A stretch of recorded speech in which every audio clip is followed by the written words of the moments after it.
जय हिंद बच्चों, मैं Azad sir, faculty of English at major Kalsi classes. मैं फिर आपके लिए लेकर आया हूँ मॉडल पेपर सेकंड। पहला मॉडल पेपर आपने देखा होगा और सेकंड मैंने कोशिश किया है उससे ज़्यादा बेहतर करने के लिए कि जो क्वेश्चन मैंने सेलेक्ट किए हैं इस बार, कोशिश यही है कि जो जिसकी प्रोबेबिलिटी बहुत ज़्यादा है, ईश्वर ने चाहा तो ये पेपर आपको बहुत मदद करेगा। पेपर को पहले आप खुद सॉल्व किया कीजिए, उसके बाद में देखा कीजिए कि आपका कितना सही है कितना गलत है। अपने आप का सेल्फ असेसमेंट किया कीजिए आप लोग पेपर के थ्रू। तो मैं पेपर लाया हूँ बेटा, ये इसमें देखिएगा आर्मी के लिए, नेवी के लिए और एयरफोर्स तीनों के लिए बेटा मैंने ऐसा कंबाइन करके बनाया है। क्वेश्चन नंबर ऑफ क्वेश्चन 25 हैं। नेवी में क्वेश्चन आते हैं बेटा 25 क्वेश्चंस, आपके आर्मी में 25 क्वेश्चंस, एयरफोर्स के एक्स और वाई ग्रुप में 20 क्वेश्चंस। पैटर्न बेटा सेम यही है, सेम इसी टाइप का क्वेश्चन आता है। आप कोशिश करें कि इसको बढ़िया से सॉल्व करें, एक बार दो बार। ईश्वर ने चाहा तो ये पेपर आपकी मदद जरूर करेगा आपके मेन एग्जाम में। तो चलिए हम लोग स्टार्ट करते हैं बेटा। फर्स्ट क्वेश्चन चलिए आपके सामने बेटा पहला क्वेश्चन है। मैंने कहा डायरेक्शन पहले पढ़िएगा। डायरेक्शन में आपके लिखा गया है बेटा, यहाँ पे डायरेक्शन में लिखा गया है विच बेस्ट एक्सप्रेसेस। बेस्ट एक्सप्रेशन में होता है बेटा, बेस्ट एक्सप्रेशन होता है आपका सिनोनिम पूछ रहा है, आपको सिनोनिम बताना बेटा। ऑप्शन क्वेश्चन दिया गया है आपका ये, और ये आपके सामने 4 ऑप्शंस हैं। तो विच बेस्ट एक्सप्रेशन में होता है कि सिनोनिम बताएं आप। वर्ड बेटा आपका सिनोनिम वर्ड है आपका क्वेश्चन है गैरुलस। बेटा गैरुलस का मतलब होता है बातूनी, अधिक बात करने वाला। तो पहली बात तो इसका हिंदी लिख लें आप, बातूनी। बातूनी मतलब अधिक बात करने वाला। एग्जाम में कई बार पूछा गया बेटा ये। और इसके लिए एक वर्ड है बड़ा इंपॉर्टेंट, इसका एक सिनोनिम दूसरा है लोक्यूवेसस।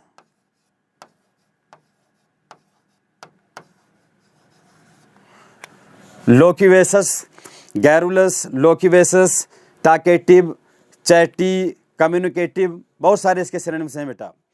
तो ये गैरुलस का बेटा सिनोनिम हो जाएगा टाकेटिव। एडजेक्टिव है आपका, लास्ट में आपका OUS आया है, this one is an adjective. तो इसका आंसर हो जाएगा बेटा टाकेटिव। चलिए रिमेनिंग जितने आपके 4 ये ऑप्शंस हैं बेटा, मैं सबका एक एक सिनोनिम बताता चलूंगा, हिंदी और सिनोनिम। आफ्लुएंट में होता है बेटा धनी, धनी। इसका हो जाएगा बेटा वेल्दी, इसका हो जाएगा वेल्दी। स्प्यूरियस बड़ा इंपॉर्टेंट वर्ड है बेटा। ये सब आए हुए वर्ड्स हैं बेटा जो मैंने कलेक्शन किया है। ईश्वर ने चाहा तो आपको इसमें मिल सकता है वर्ड। स्प्यूरियस में होता है नकली बेटा, जाली, नकली। तो इसका बेटा लिख लीजिए आप, इसका हिंदी है नकली, नकली। और इसका काउंटरफीट, COUNTERFEIT, काउंटरफीट है इसके लिए। फेक है वर्ड, फेक। एडिक्वेट होता है पर्याप्त, एनफ। एडिक्वेट होता है पर्याप्त, पर्याप्त। अब एडिक्वेट ये बेटा स्पेलिंग करेक्शन में पूछा गया है। पर्याप्त का लिख लें आप एम्पल, कई बार पूछा गया है, AMPLE, एम्पल। सफिशिएंट जानते ही आप, SUFFICIENT। एडिक्वेट का हो गया एम्पल, सफिशिएंट, एनफ, पर्याप्त होता है। एफ्लुएंट का मतलब हो गया धनी, अमीर, वेल्दी, रिच, ऑप्युलेंट। टाकेटिव का हो गया बेटा गैरुलस, लोक्यूवेसस, चैटी, कम्युनिकेटिव। स्प्यूरियस का हो गया नकली, काउंटरफीट, फेक। एक वर्ड है फेक, बड़ा इंपॉर्टेंट वर्ड है आपका, कई बार पूछा गया, फेक, नकली। तो हो गया बेटा आपका सिनोनिम क्वेश्चन नंबर फर्स्ट। चलिए हम लोग बढ़ते हैं क्वेश्चन नंबर सेकंड की ओर। क्वेश्चन नंबर सेकंड बेटा आपका, क्वेश्चन नंबर सेकंड बेटा आपका ये भी आपका सिनोनिम है। क्वेश्चन नंबर सेकंड एरोगेंट मतलब होता है घमंडी, अहंकारी। घमंडी होता है बेटा इसका मतलब, घमंडी, घमंडी। अब ये बेटा है आपका एडजेक्टिव है। एडजेक्टिव का आंसर एडजेक्टिव ही होगा। तो कंसीटेड, कंसीटेड बेटा ये आपका आंसर हो जाएगा, कंसीटेड। लेकिन इसके लिए एक बड़ा अच्छा वर्ड है बेटा हार्टी, HAUT GHTY, हार्टी। एक वर्ड बेटा प्राउड, PROUD। देखिए प्राउडी कोई वर्ड नहीं होता बेटा, प्राउडी, फास्टली, इंसल्टी, इस टाइप का कोई वर्ड ही नहीं है। प्राउड होता है बेटा, एज एन एडजेक्टिव प्राउड होता है। हार्टी तो एरोगेंट में होता है घमंडी, इसका सिनोनिम हार्टी, प्राउड, और इसमें हो जाएगा आपका कंसीटेड। प्रोक्रेस्टिनेट में होता है टालना, किसी भी चीज़ को आगे लिए टाल देना, तो इसको आप लिख सकते हैं, इसका डिफर लिख लें आप, इसके लिए एक बढ़िया वर्ड है डिफर। इसके लिए एक वर्ड है बेटा एडजर्न, ADJOURN, एडजर्न, ये इसी का है बेटा। प्रोक्रेस्टिनेट मतलब होता है डिफर, टालना, इसी में होता है आपका एडजर्न, टालना, स्थगित करना। पेरिल बेटा, पेरिल होता है खतरा, डेंजर। जियोपार्डी, खतरा होता है, इसका मतलब खतरा, खतरा, डेंजर, डेंजर, खतरा, नाउन है बेटा ये। क्लैंडेस्टाइन में होता है गुप्त, गुप्त, ये भी आपका एडजेक्टिव है। क्लैंडेस्टाइन में होता है गुप्त। सीक्रेट आप जानते होंगे, सीक्रेट, गुप्त। Confidential, confidential. लैटेंट एक बहुत बढ़िया वर्ड है, लैटेंट, गुप्त, LATENT, लैटेंट, गुप्त। हिडन भी कह सकते हो। तो इसमें देखिएगा एरोगेंट का हिंदी है घमंडी, इसका सिनोनिम आंसर हो जाए कंसीटेड। इसके लिए और भी आपके आंसर हो सकते हैं, हार्टी हो सकता है, प्राउड हो सकता है बेटा। प्रोक्रेस्टिनेट ऑप्शन बी, इसका होता है टालना, किसी चीज़ को आगे लिए टाल देना, तो इसका आपका हो जाएगा डिफर सिनोनिम, इसका सिनोनिम हो जाएगा एडजर्न।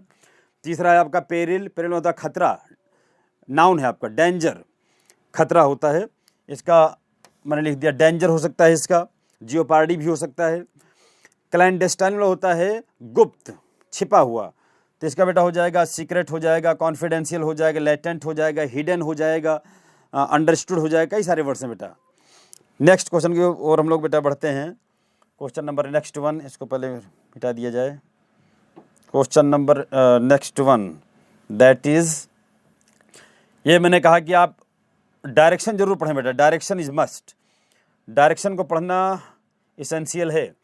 ये कह रहा है कि in the following question choose the word opposite, पूछ रहा है बेटा। अपोजिट में होता है एंटीनिम, ये लिखा ना एंटीनिम, वहाँ आपके डायरेक्शन में लिखा रहेगा अपोजिट, मतलब एंटीनिम। ये बेटा एक वर्ड है एमेलियोरेट में होता है सुधारना, इम्प्रूव, सुधारना, इसमें होता है सुधारना, सुधारना, सुधारना।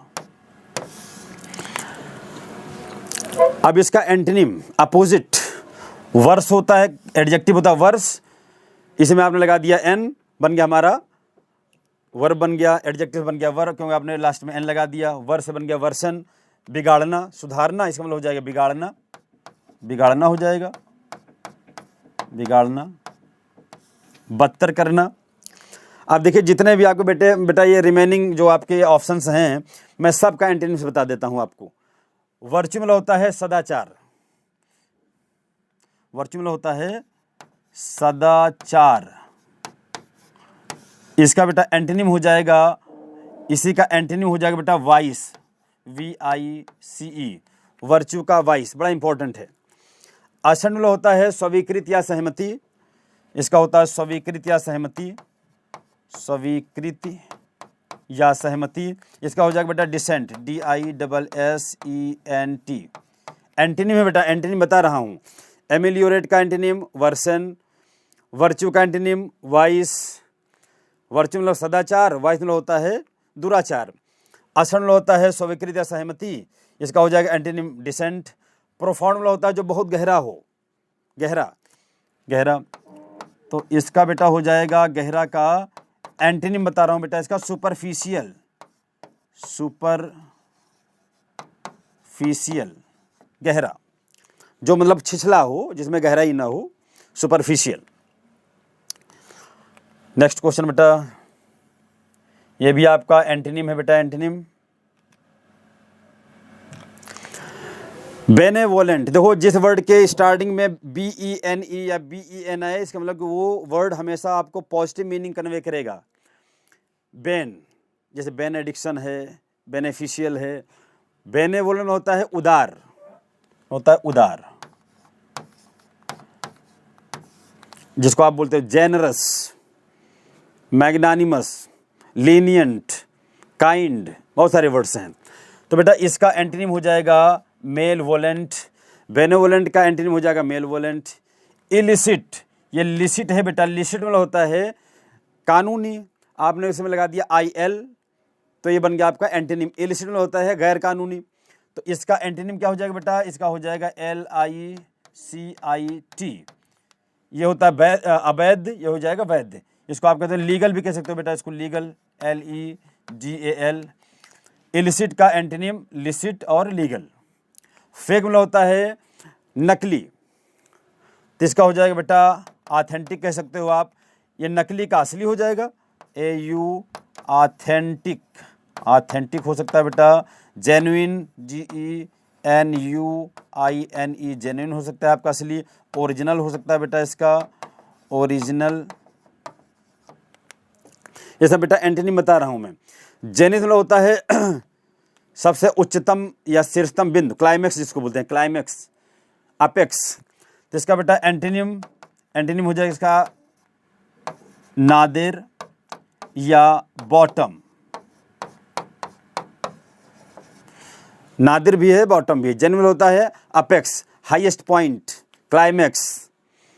नेक्स्ट क्वेश्चन बेटा, क्वेश्चन नंबर 5th वन।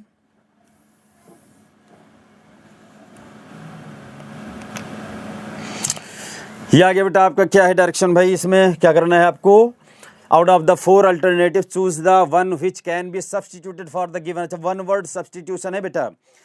एक सेंटेंस दिया गया है, इसको आपको रीड करना है और पूरे सेंटेंस के लिए आपको एक वर्ड सब्सटीट्यूट करना है।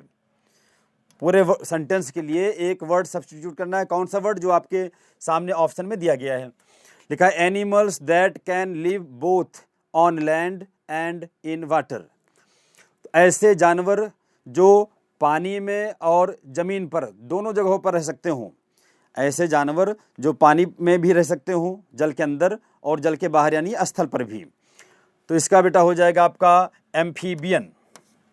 इसको हम बोलते हैं उभयचर, जो पानी और ज़मीन दोनों पर रह सके।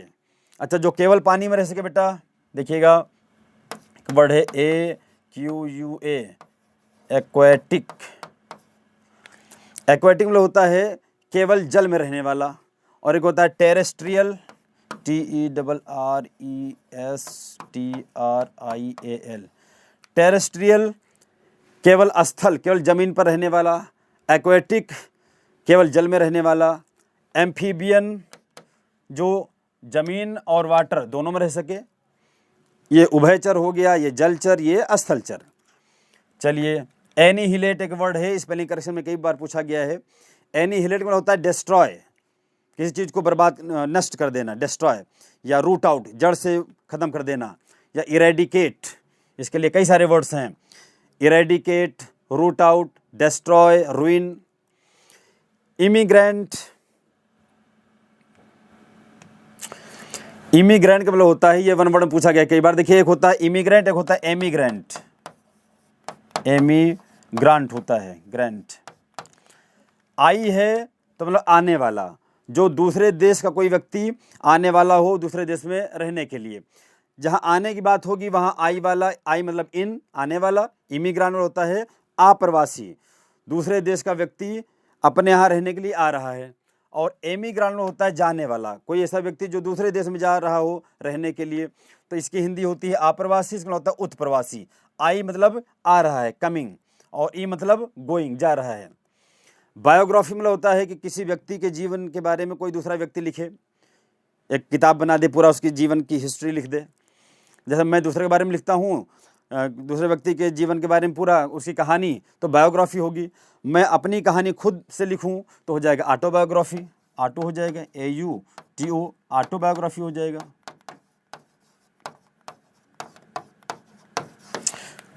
आत्मकथा हो गया, जीवनी हो गया। खुद लिखा जाए तो ऑटोबायोग्राफी, कोई दूसरा लिखे तो बायोग्राफी।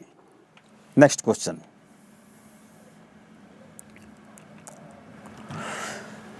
ये बेटा आपका ईडियम। ईडियम में आपको देखना है कि एक सेंटेंस, ग्रुप ऑफ वर्ड्स दिया गया बेटा, ग्रुप ऑफ वर्ड्स, इसका हिंदी क्या होगा और इसका दूसरा आपका ऐसा इसका कोई ऑप्शन तलाशिए कि दोनों की मीनिंग सेम हो। तो to beat about the bush, bush मतलब होता है झाड़ी, to beat about the bush मतलब होता है झाड़ियों के इधर उधर मारते हैं लोग खरगोश को पकड़ने के लिए ना, मतलब डायरेक्ट जाके खरगोश के पास अटैक नहीं करते हैं, चारों तरफ पीटते हैं झाड़ी में। तो मतलब घुमा फिरा कर बात करना, सीधे पॉइंट पर आकर के पॉइंट की बात ना करना, घुमा फिरा करके बातें करना। तो घुमा फिरा कर बात करना मतलब होता है घुमा फिरा कर बात करना, घुमा फिरा कर बात करना मतलब सीधे पॉइंट पर ना आना। तो इसका देखिए option not to come to the point, यही आंसर है आपका, option is the right answer, सीधे पॉइंट पर ना आना। Vigorous search for the culprit, culprit मतलब होता है अपराधी, क्रिमिनल, क्रिमिनल दोषी की खोज करना, खोजना उसको बहुत जोरदार तरीके से, बहुत ज़बरदस्त तरीके से। विग्रह होता है बहुत जोरदार तरीके से। कल्पना होता है अपराधी होता है बेटा। Easily achieved success without much effort, बिना किसी बहुत प्रयास किए, बिना किसी बहुत ज़्यादा प्रयास के कोई सक्सेस को अचीव कर लेना। Working hard to achieve the goal, किसी भी लक्ष्य को हासिल करने के लिए बहुत ज़्यादा कठिन प्रयास करना। Option A is right here. Next question, question number 7, ये ध्यान दीजिए बेटा, बहुत इंपॉर्टेंट है भाई ये। स्पेलिंग करेक्शन में find out the correctly spelled word, ये आपको ध्यान देना है कि भाई ये क्या पूछ रहा है, करेक्टली स्पेल्ड पूछ रहा है कि मिस स्पेल्ड। बहुत लड़के इसी में जो है कन्फ्यूज हो जाते हैं। ध्यान रख, करेक्टली स्पेल्ड मतलब कि इन चारों में से कौन सा वर्ड करेक्ट स्पेल्ड है, मतलब किसकी स्पेलिंग करेक्ट है। चारों में से 3 की स्पेलिंग इनकरेक्ट होगी, 1 की स्पेलिंग करेक्ट होगी। जिसकी स्पेलिंग करेक्ट होगी वही आपका आंसर हो जाएगा। चलिए हम लोग देखते हैं भैया, ACCOMMODATI अकोमोडेशन, ACCOMMODATI ये आपको इसमें होता है आवास, आवास या निवास, आवास या निवास। ये तो पहला ही सही मिल गया आपको। अच्छा, इरिपेयरेबल, लड़के बहुत गलती करते हैं। रिपेयर में आपका आई है, लेकिन जब आप इसको लिखते हैं रिपेयरेबल या इरिपेयरेबल, यहाँ से आई गायब हो जाता है बेटा। आई को हटा देंगे आप, आई आपने लगा दिया, गलत हो गया, ये गलत हो गया। अकेजन में 2 टाइम्स सी है बट सिंगल टाइम एस है बेटा, ये 2 टाइम्स एस नहीं है, इनकरेक्ट है आपका, यहाँ पर एस नहीं होना चाहिए था, ये गलत हो गया आपका। कमिटमेंट में COMMITT, कमिटमेंट COMMIT, यहाँ पर सिंगल टी होना चाहिए ये बेटा, एक ये जो है एक्स्ट्रा आ गया, 2 times M but single time T, commitment, ये भी गलत हो गया। मीन्स पूछ रहा है करेक्टली स्पेल्ड कौन सा है आउट ऑफ 4, तो this one is correctly spelled word. Accommodation आवास, इरिपेयरेबल मतलब जिसको आप सुधार ना सकें, अकेजन जानते हो अपॉर्चुनिटी अवसर, और कमिटमेंट में होता है प्रॉमिस प्रतिज्ञा या वादा। नेक्स्ट क्वेश्चन, क्वेश्चन नंबर 8, ये बेटा आ गया आपका ग्रामर। नेक्स्ट क्वेश्चन आ गया आपका ग्रामर। बहुत सेलेक्टेड वर्ड्स लाया हूँ, आपको बहुत सेलेक्टेड रूल्स लाया हूँ बेटा। ये है आपका बेटा टॉपिक जो है आपका सब्जेक्ट वर्ब एग्रीमेंट का क्वेश्चन है। ये बहुत इंपॉर्टेंट टॉपिक है, उसको बढ़िया देख लीजिएगा आप लोग। यहाँ पर लिखा है द नंबर ऑफ स्टूडेंट्स, कहाँ पर, इन द क्लास। अब ध्यान दीजिएगा, यहाँ पर मैं आपको बता दूँ कि द नंबर ऑफ हो या the VARIE the variety of हो, इनके दोनों के बाद में नाउन आएगा हमेशा प्लूरल प्लस वर्ब आएगी बेटा हमेशा सिंगुलर, दोनों के बाद में।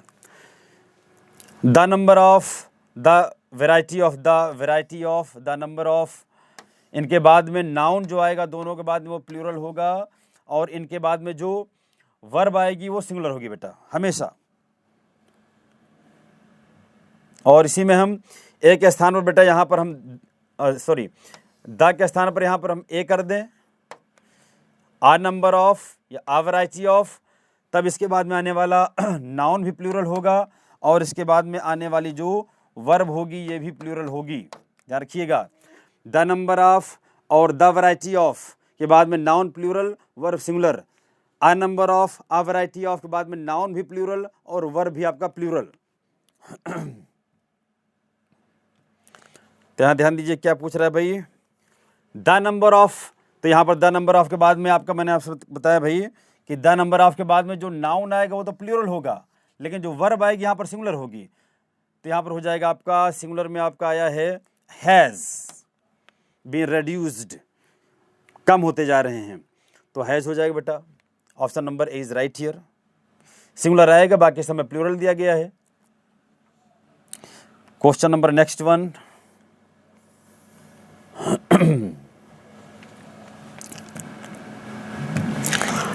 It is I who teaching you. ये बेटा देखिए, मैंने आपको प्रोनाउन का क्वेश्चन दिया है। प्रोनाउन में भी आपका रिलेटिव प्रोनाउन, प्रोनाउन में आप रिलेटिव प्रोनाउन बढ़िया से देख लीजिएगा, और डिस्ट्रीब्यूटिव प्रोनाउन देख लीजिएगा। ईच, ईदर, नीदर का यूज़, नन, एनी का यूज़, बोथ का यूज़, ऑल का यूज़ बड़ा इंपॉर्टेंट है। और रेसिप्रोकल प्रोनाउन ईच अदर और वन अनदर को देख लीजिएगा बढ़िया से।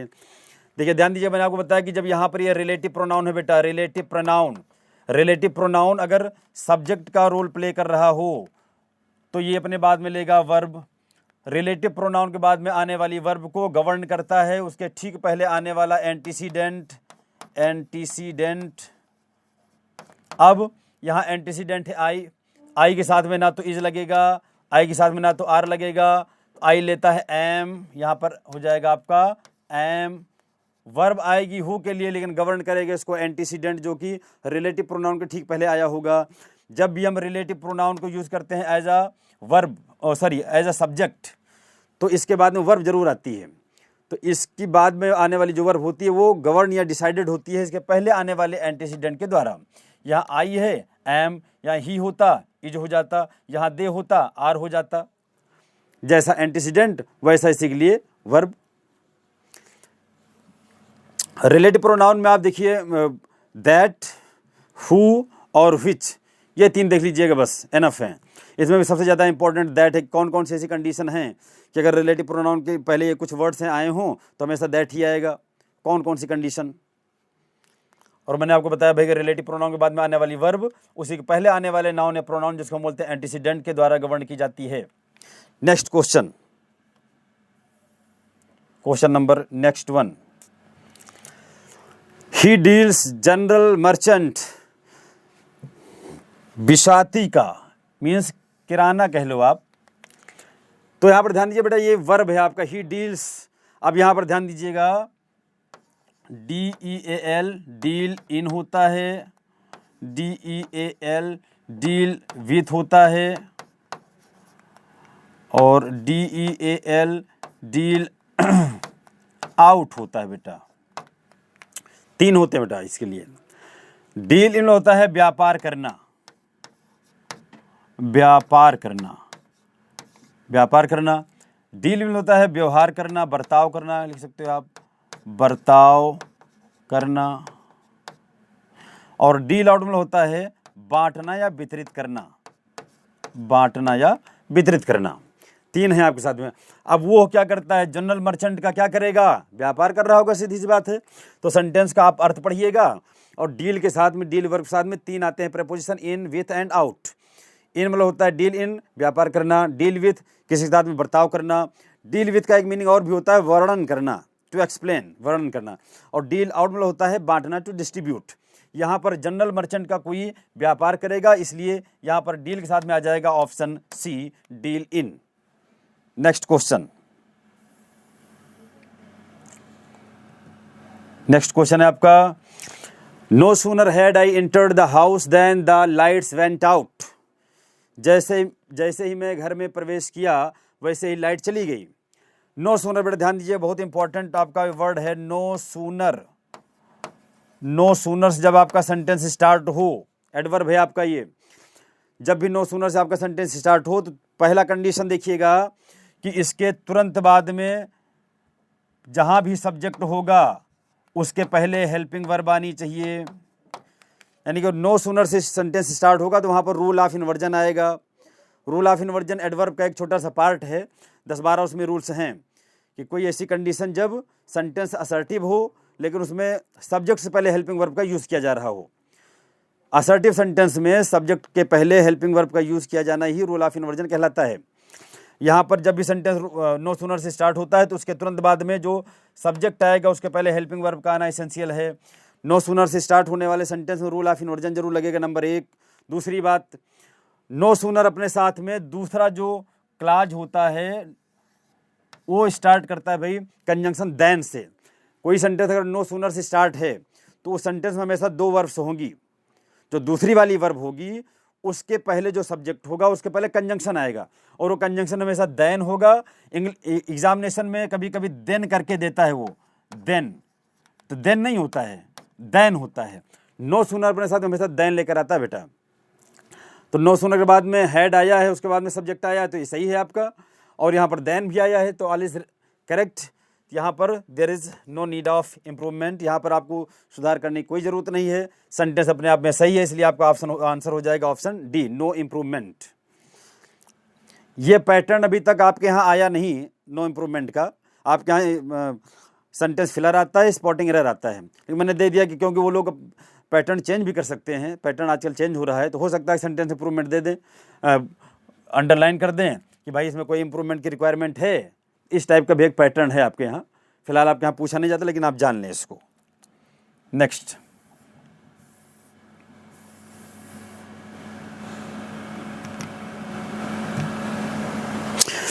Who is the person in the town. आप यहाँ पर ध्यान दीजिएगा, टाउन में पर्सन पूछ रहा है, पूरे शहर में व्यक्तियों में से पूछ रहा है। यहाँ पर देखिए एक एडजेक्टिव है बेटा, एक एडजेक्टिव है ओल्ड, OLD। इसके 2 कंपैरेटिव हैं, एक है आपका एल्डर, एक है आपका एल्डेस्ट,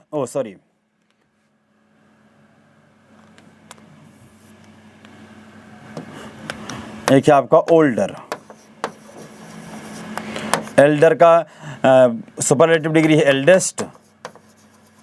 एल्डेस्ट, इसका ओल्डेस्ट। इसका यूज करते हैं केवल हम परिवार के लोगों के साथ में, इसका यूज करते हैं हम परिवार से बाहर के लोगों के साथ में। ये नॉन लिविंग के लिए भी होता है, ये केवल होता है पारिवारिक लोगों के साथ में, ह्यूमन बीइंग के साथ में। कह रहा who is the person in the town, the लगा दिया इसने, इसका मतलब क्या आएगा आपका सुपरलेटिव डिग्री। कौन शहर में सबसे एल्डेस्ट या ओल्डेस्ट है, तो एल्डेस्ट तो यहाँ परिवार की बात नहीं कर रहा है, यहाँ पर टाउन की बात कर रहा है। तो टाउन में हम बात करेंगे तो द के साथ में हम ओल्डेस्ट लगाएंगे बेटा, बड़ा इंपॉर्टेंट, इसको देख लीजिएगा आप। एल्डर और एल्डर, देखिए एल्डर 2 लेता है, ये भी ध्यान दीजिएगा, और ओल्डर देन लेता है, बड़ा इंपॉर्टेंट है। एल्डर 2 ओल्डर देन, जब हम 2 में कंपेयर करेंगे तो एल्डर को यूज़ करेंगे तो 2 आएगा। 2 में बाहरी लोगों में कंपेयर करेंगे तो ओल्डर को यूज़ करेंगे, ओल्डर देन लेगा बेटा। नेक्स्ट,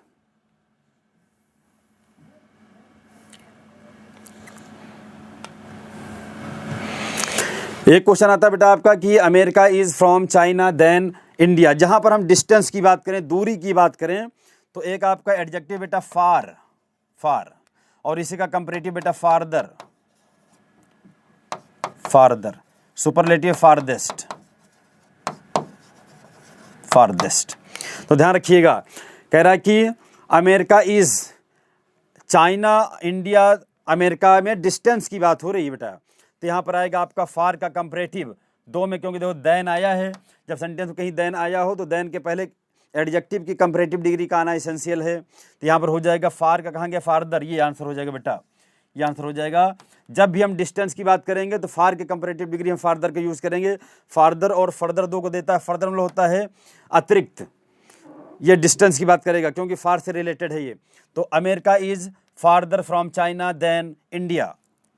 नेक्स्ट क्वेश्चन बेटा, स्पॉटिंग एरर है आपका। नेक्स्ट क्वेश्चन,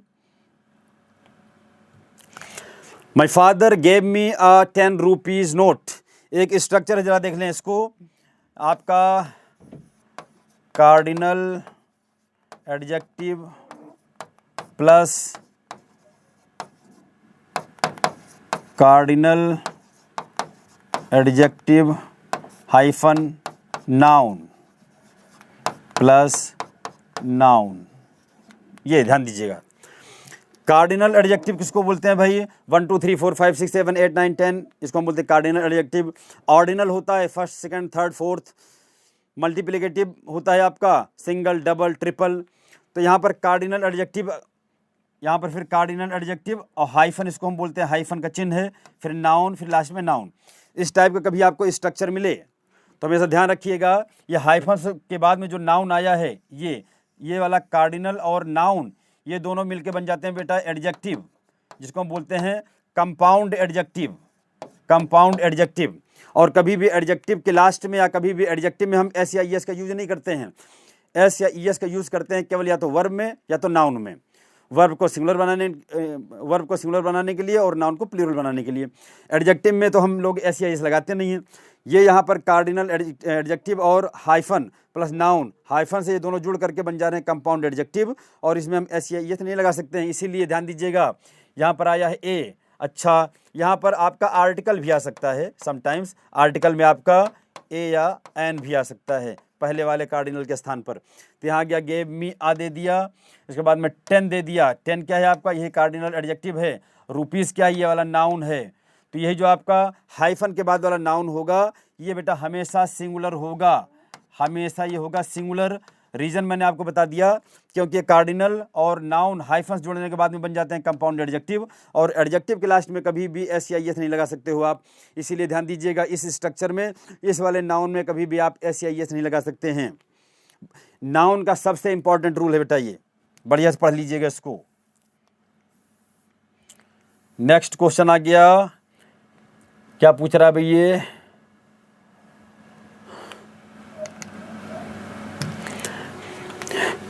डायरेक्शन क्या है इसमें। Below sentences are given 3 possible substitute for the underlined indicator has your, क्या पूछ रहा है भाई ये, व्हाट इज दिस इज।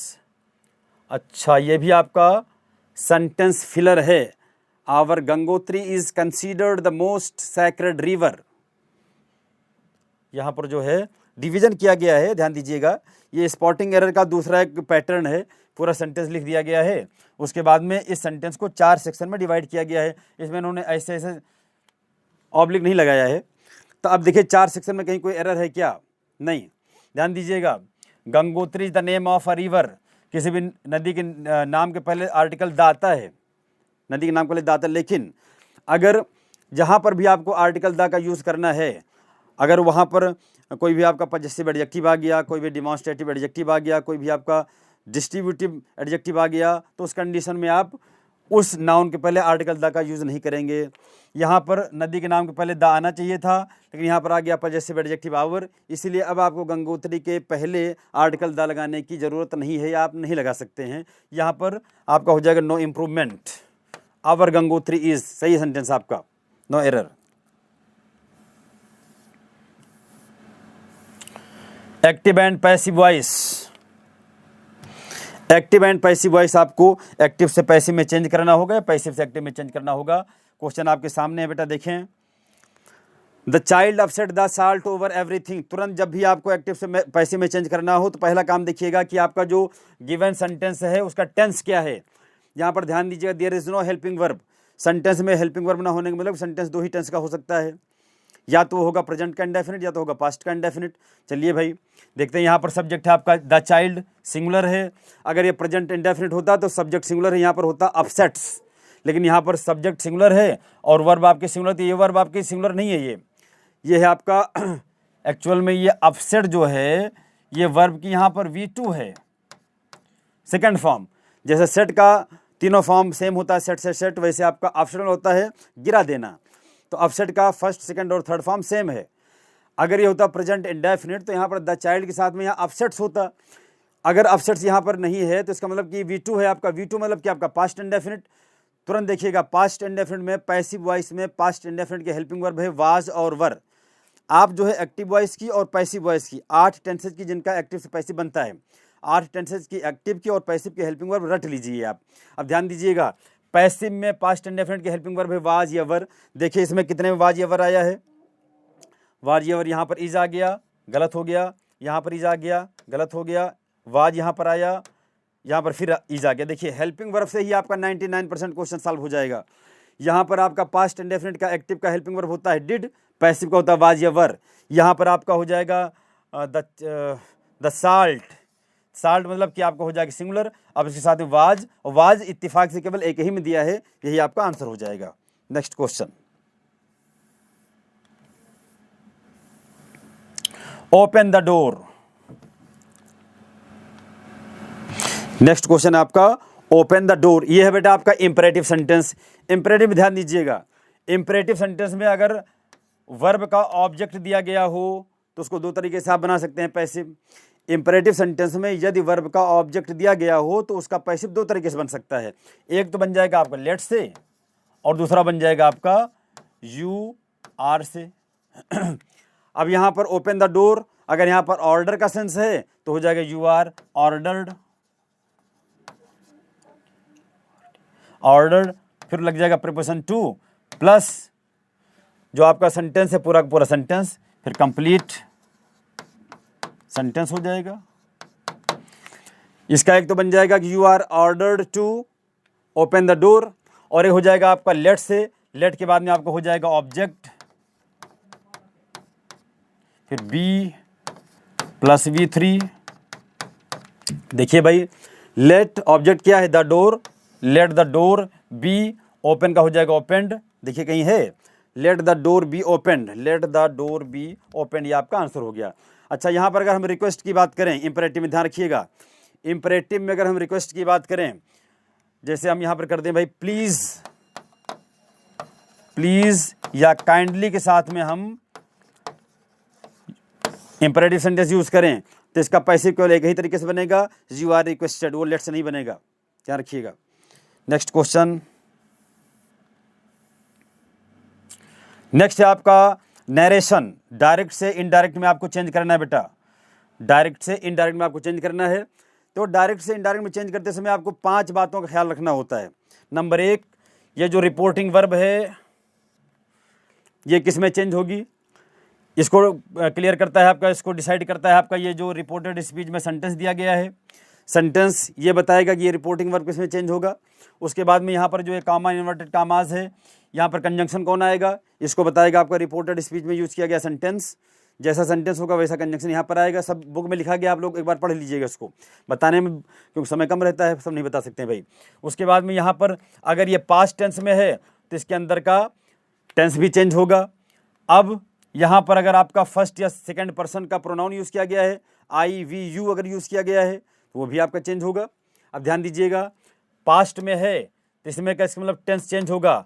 यहाँ पर डिड है, डिड मतलब कि we past indefinite, past indefinite change into past perfect. इसका मतलब है कि आपका जब इसको आप इनडायरेक्ट में चेंज कीजिएगा तो हैड आना चाहिए, और ये वर्ब है आपकी तो हैड क्लोज्ड, तो कितने में आया है। और दूसरी बात, जब आपका इंटेरोगेटिव सेंटेंस जो कि रिपोर्टेड स्पीच में दिया गया है वो किसी क्वेश्चन वर्ड से स्टार्ट किया गया हो तो वही वो क्वेश्चन वर्ड बन जाता है आपका कंजंक्शन, फिर हम कंजंक्शन अलग से नहीं लगाएंगे। तो पहली बात तो कंजंक्शन हमारा बनेगा वैन ही, तो वैन देखो कंजंक्शन किस में है भाई, इन्होंने इफ़ वैन दोनों लगा दिया। अच्छा, उसके बाद में देखिए ध्यान दीजिएगा, आस्क्ड है सब में से, ये बहुत बढ़िया है। हैड कितने में आया है, इन्होंने इसमें हैड नहीं लगाया इसलिए गलत हो गया, ये यहाँ वाज लगा दिया गलत हो गया, और ये हैड, ये आई आस्क्ड हिम, व्हेन आपका कंजंक्शन बन गया, योर हिम के अकॉर्डिंग चेंज हो गया हिज में, स्कूल, और ये आपका टेंस जो कि पास्ट इंडेफिनिट था हैड प्लस V3 में चेंज हो गया, मीन्स पास्ट के परफेक्ट में। तो ये आपका बेटा ध्यान दीजिएगा, यहाँ पर यहाँ जैसा सेंटेंस हो उसके हिसाब से रिपोर्टिंग वर्ब चेंज करना है, जैसा सेंटेंस हो रिपोर्टेड स्पीच का उस हिसाब से यहाँ पर कंजंक्शन लगाना है। ये आपका पास्ट टेंस हो तो इसके टेंस को कन्वर्ट करना है, इसमें अगर कोई आपका एडवर्ब ऑफ टाइम दिया गया हो जैसे आपका यस्टरडे, टुमारो, टुडे, वो भी चेंज होगा आपका। और यहाँ पर अगर आपका आई वी यू या इसका कोई भी केस दिया गया हो तो उसको भी आप चेंज करोगे। नेक्स्ट क्वेश्चन बेटा,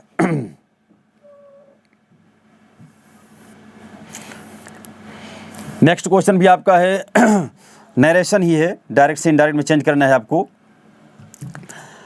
the accused said to the magistrate pardon me this time sir.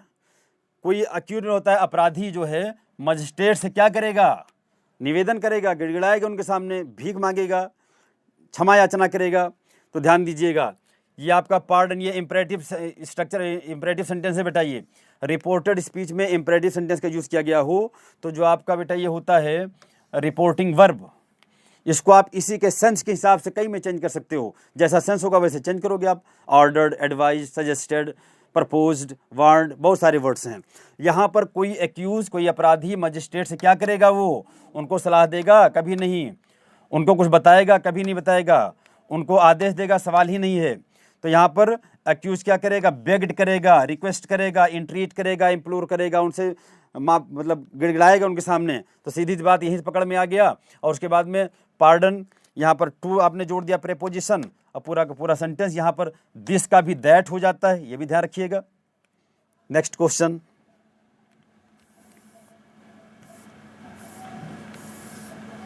ये आगे बेटा आपका PQRS। PQRS में ध्यान दीजिएगा, जब हम बात करते हैं PQRS की, इसमें स्टार्टिंग पॉइंट और एंड पॉइंट ना दिया गया हो तो इसका मतलब सबसे पहले आप देखो सब्जेक्ट कहाँ है। सेंटेंस आपका जनरली सब्जेक्ट कहाँ पर है, जो नाउन प्रोनाउन हो सकता है। तो ध्यान दीजिएगा यहाँ पर someone broke into the office highly confidential letters and stall, and से सेंटेंस स्टार्ट हो नहीं सकता है, नेवर हो ही नहीं सकता भाई। इनटू द ऑफिस, इससे भी सेंटेंस स्टार्ट नहीं होगा। तो समवन ब्रोक, समवन, देखिए ये आपका सब्जेक्ट का, ये बनेगा आपका सब्जेक्ट, ये दिस वन प्रोनाउन है आपका। तो समवन ब्रोक इनटू, ये फ्रेज होता है, ब्रोक इनटू होता है सेंध मारना। तो यहाँ पर आपका हो जाएगा ब्रोक इनटू, क्यू के बाद में पी आ जाएगा, क्यू के बाद में पी, दिस वन, ये आपका आंसर हो जाएगा। नेक्स्ट क्वेश्चन देखिएगा आप। तो अब आ गया आपके सामने बेटा पैसेज। पैसेज को ध्यान दीजिएगा। पैसेज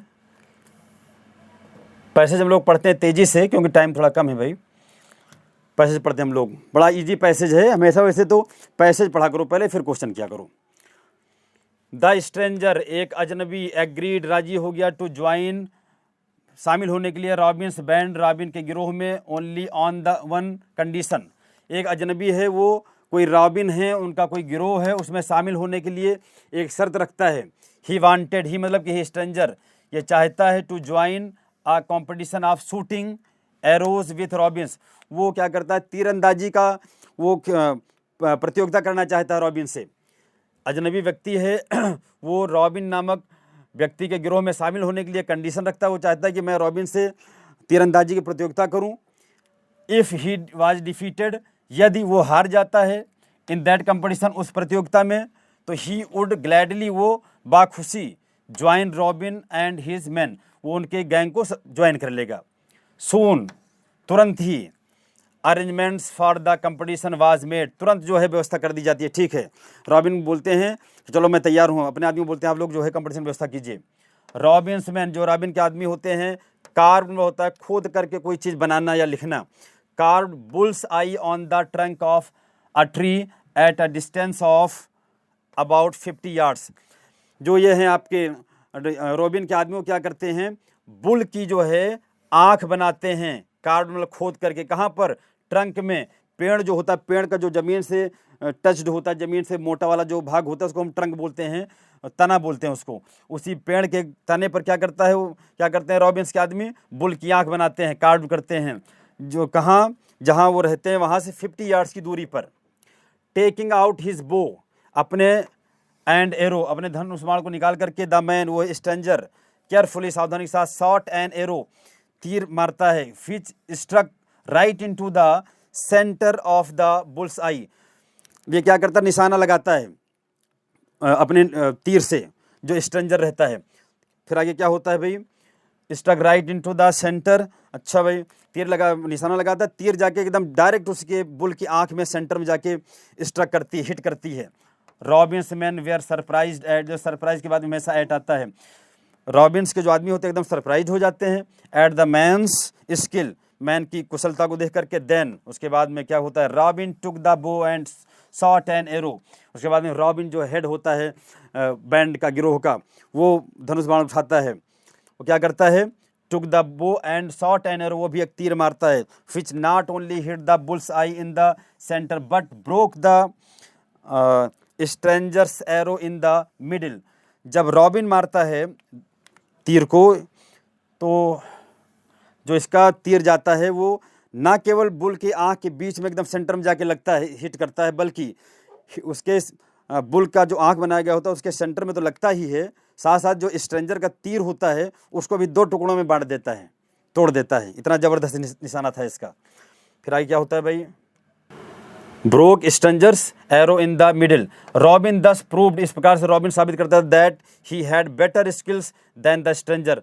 रॉबिन क्या करता है, जब वो तीर मारता है, जब वो स्ट्रेंजर का तीर दो टुकड़ों में हो जाता है और एकदम उससे बढ़िया निशाना उसका लगता है, तब उसने साबित कर दिया, रॉबिन ने प्रूव कर दिया दैट कि ही हैड बेटर स्किल, रॉबिन के अंदर ज़्यादा कुशलता है देन द स्ट्रेंजर, स्ट्रेंजर की अपेक्षाकृत। द स्ट्रेंजर वाज अमेज्ड, जो स्ट्रेंजर होता है बड़ा एकदम वो हतप्रभ हो जाता है, बड़ा अचंभित हो जाता है टू सी दिस, इस चीज़ को देख करके, एंड सेड, और कहता है I have never seen such a skill in all my life. Stranger बोलता है कि मैंने अपनी ज़िंदगी में इतना ज़्यादा कुशल व्यक्ति अपने लाइफ में मैंने कभी नहीं देखा था भाई। It will be a pleasure for me to join you and your men. फिर वो कहता है कि ठीक है, मैं चाहता हूँ, बड़ी मुझे खुशी होगी कि मैं आपके बैंड को, मैं आपके गिरोह को ज्वाइन करूँ। My name is John little, वो अपना नाम बताता है John little. Robin and his man gladly welcomed him. Robin और उसके सारे जो सहयोगी हैं, मित्र हैं गिरोह के, सब लोग बड़े खुशी से उसका स्वागत करते हैं, वेलकम करते हैं। बट रॉबिन सेड, लेकिन रॉबिन कहता है दैट फ्रॉम देन, आज से, on he would be known as little John. नाम उसका पलट देते हैं, उसका पहले नाम होता है जॉन लिटिल, रॉबिन उसका नाम कर देते हैं लिटिल जॉन। सब लोग उसका वेलकम करते हैं ग्लैडली। आप ध्यान दीजिएगा, हम लोग क्वेश्चन की ओर चलते हैं बेटा। तो वो पैसेज में होता है प्रैक्टिस करें, पैसेज में सिर्फ प्रैक्टिस आप करते रहिए, 40-50 पैसेज कर लीजिए, आंसर आपका ऑटोमेटिक आ जाएगा, बिल्कुल परेशान नहीं होना है। क्वेश्चन दे रहा है भाई, what was the strangers condition for joining Robins band. Stranger ने कौन सा कंडीशन अप्लाई किया था उनके गैंग को, उनके बैंड को ज्वाइन करने के लिए। भाई उसने कहा था कि मैं एक शूटिंग का वो प्रतियोगिता करवाना चाहता हूँ, उसका तीरंदाजी का। Only if he and robin had competition of shooting arrow only if he is defeated. हाँ, उसने कहा था कि मैं कंपटीशन करना चाहता हूँ रॉबिन से, और रॉबिन अगर मुझे हरा देते हैं, उसमें लिखा गया इफ़ ही इज़ डिफीटेड, जब उसको हरा दिया जाता है तो वो उसके गैंग को ज्वाइन कर लेगा। तो only if he is defeated by Robin in a competition of shooting arrow, option B is right here, passage में दिया गया है सब। Next question, what did Robin's men do. Robin के आदमियों ने क्या किया। They refuse to let the stranger's prove, they made arrangements. ये नेक्स्ट आपका, दे मतलब कि उनके आदमियों ने made arrangements for the competition, उन्होंने तुरंत क्या किया, कंपटीशन को एकदम व्यवस्थित कर दिया, भाई चलिए आप लोग कंपटीशन कीजिए, व्यवस्था कर दिया, अरेंजमेंट कर दिया कंपटीशन का तुरंत, विदाउट डिले। तो option C is right.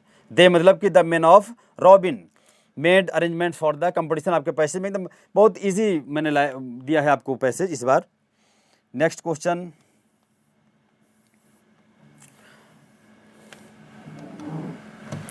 How did the stranger know that Robin had better skill than him.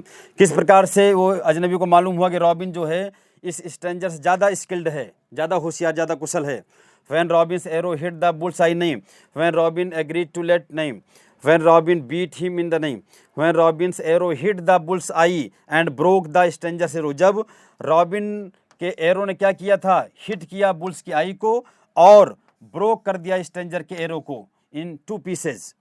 इस चीज़ ने, ऑप्शन डी इज राइट। सब कुछ पैसेज में एकदम स्पष्ट दिया के बाद आप रीड करेंगे सब आ जाएगा, option D is right here. Question number 24, what name did robin give him.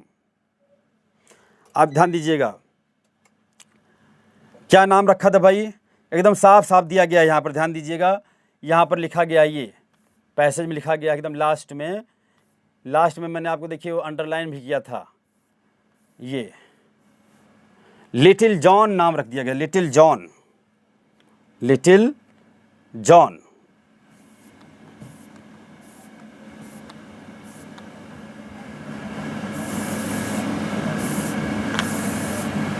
Little John, ये option D is right.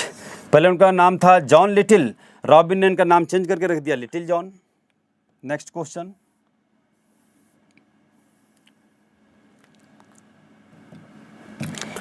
What did Robin do after the competition. Robin ने कंपटीशन के बाद क्या किया भाई, तो he send the strangers away, he welcomed the stranger, he changed the stranger's name, he welcomed the strangers to the band and. हाँ, उन लोगों ने क्या किया, पहले तो उसका वेलकम किया ग्लैडली, स्ट्रेंजर का वेलकम किया गया, उसके बाद में उसका नाम चेंज कर दिया गया। तो ऑप्शन ए इज 100% करेक्ट। तो बेटा इसके लिए पैसेज के लिए आप लोग प्रैक्टिस करें, प्रैक्टिस के लिए पैसेज के लिए आप लोग प्रैक्टिस करें, कॉम्प्रहेंशन के लिए लगभग 40-50 कॉम्प्रहेंशन सॉल्व कर लें, उसके बाद में जो है सब ठीक हो जाएगा आपका। ठीक बेटा, ओके, थैंक यू, जय हिंद टू ऑल ऑफ यू।